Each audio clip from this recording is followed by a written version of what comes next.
ನಮಸ್ತೆ ಎಲ್ಲರಿಗೂ.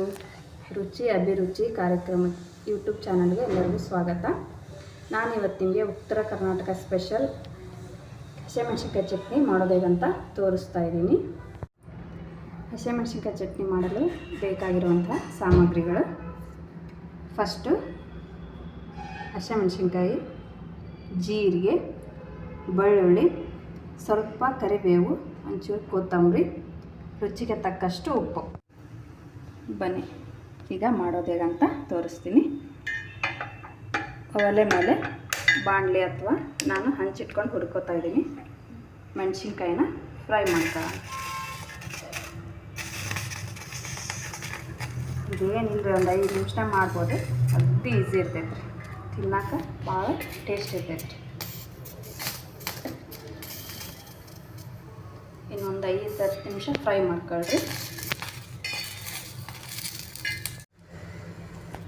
ನೋಡಿರಿ, ಒಂದು 5 ನಿಮಿಷ ಆದಮೇಲೆ ಈ ಥರ ಕಲರ್ ಚೇಂಜ್ ಆಗ್ತೈತಿ ಮೆಣಸಿನ್ಕಾಯ್ದು. ಅದಾದಮೇಲೆ ಅದಕ್ಕೆ ಒಂದು ತೊಗೊಂಡಿರೋ ಕರಿಬೇವು, ಆಮೇಲೆ ಕೊತ್ತಂಬರಿ, ಬೆಳ್ಳುಳ್ಳಿ ಲೈಟಾಗಿ ಫ್ರೈ ಮಾಡ್ತಾರೆ. ಒಂದು 2 ನಿಮಿಷ ಆದರೆ ಸಾಕು, ಅಂದರೆ ಸ್ಮೆಲ್ಲು ಟೇಸ್ಟು ಚೆನ್ನಾಗಿರುತ್ತೆ. ನಮ್ಮ ಕಡೆ ನಾಷ್ಟ ಗಿಷ್ಟ ಏನಿಲ್ಲ ನೋಡಿರಿ, ಬಿಸಿ ರೊಟ್ಟಿ, ಪಲ್ಯ ಈ ಥರ ಯಾರು ಒಂದು ಚಟ್ನಿ ಮಾಡ್ಕೊಂಡು ಅದಕ್ಕೆ ಮೊಸರು ಹಾಕೊಂಡು ತಿಂದರೆ ಅದರ ರುಚಿನೇ ಬೇರೆ ನೋಡಿರಿ.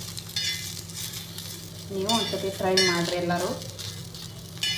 ಟೇಸ್ಟ್ ಹೆಂಗಿತ್ತಂತ ನನಗೆ ಕಮೆಂಟ್ ಮಾಡಿರಿ. ಆಮೇಲೆ ಕೊನೆಗೆ ಒಂದು ಚಮಚ ಒಳ್ಳೆಣ್ಣೆ ಹಾಕ್ಕೊರಿ. ಹಾಕ್ಕೊಂಡು ಇನ್ನೊಂದು ಚಮಚ ಕೈ ಹಾಕ್ಕೊಂಡು ಗ್ಯಾಸ್ ಆಫ್ ಮಾಡಿಬಿಟ್ಟು ನೋಡಿರಿ, ಹುರ್ಕೊಂಡ ಮೇಲೆ ಹಂಗೆ ಕಾಣಿಸ್ತೈತಿ.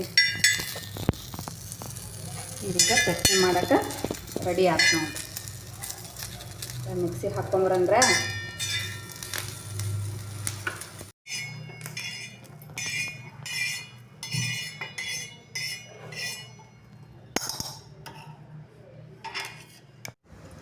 ಆಮೇಲೆ ರುಚಿಗೆ ತಕ್ಕಷ್ಟು ಉಪ್ಪು ಹಾಕ್ಕೊಂಡು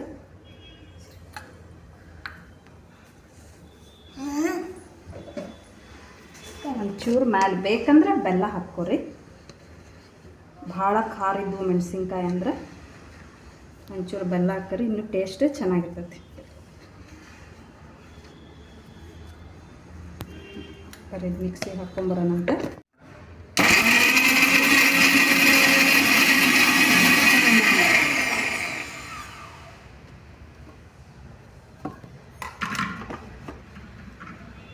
ನೋಡಿರಿ, ಚಟ್ನಿ ರೆಡಿ ಆಯ್ತು.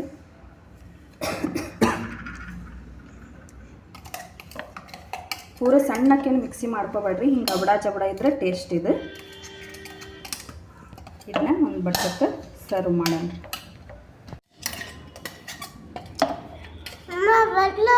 ನೋಡಿ ಫ್ರೆಂಡ್ಸ್, ಹಸಿಮೆಣಸಿನ್ಕಾಯಿ ಚಟ್ನಿ ರೆಡಿ ಆಯಿತು. ನನ್ನ ಫ್ಯಾಮ್ಲಿಗೆ ನಾವು 4 ಜನ ಇದ್ದೀವಲ್ಲ, ನಾನು ಒಂದು 20-25 ಮೆಣಸಿನ್ಕಾಯಿ ತೊಗೊಂಡಿದ್ದೆ. ಅದಕ್ಕೆ ಇದು 1 ಬಟ್ಲು ಚಟ್ನಿ ಆಗೈತಿ. ನೋಡಿರಿ, ನಮ್ದು ಬೆಳಗಿನ ನಾಷ್ಟ ಇದು. ಬಿಸಿಬೇಳೆ ಸಾರು, ಬೆಂಡೆಕಾಯಿ ಪಲ್ಯ ಈಗ ಮಾಡಿದ್ಮೇಲೆ ನಿಮ್ಗೆ ತೋರಿಸಿದೆ ಹಸಿಮೆಣಸಿನ್ಕಾಯಿ ಚಟ್ನಿ. ಇದಕ್ಕೊಂದು ತುಪ್ಪನರ ಇಲ್ಲ ಮೊಸರು ಹಾಕ್ಕೊಂಡು ತಿಂದುಬಿಟ್ರೆ ಸಖತ್ತಾಗಿರುತ್ತೆ. ಬಿಸಿ ಜೋಳದ ರೊಟ್ಟಿ. ಇದು ನಮ್ದು ಬೆಳಗಿಂದ ನಾಷ್ಟ ನೋಡಿರಿ. ನಾವು ಯಾವ್ದು ಉಪ್ಪಿಟ್ಟು, ಅವಲಕ್ಕಿ ಅದು ಇದು ಏನು ತಿನ್ನಂಗಿಲ್ಲ ರೀ. ಬಿಸಿ ರೊಟ್ಟಿ ತಿಂದು ನಮ್ಮ ಕೆಲಸ ಶುರು ಮಾಡೋದು ನೋಡಿರಿ.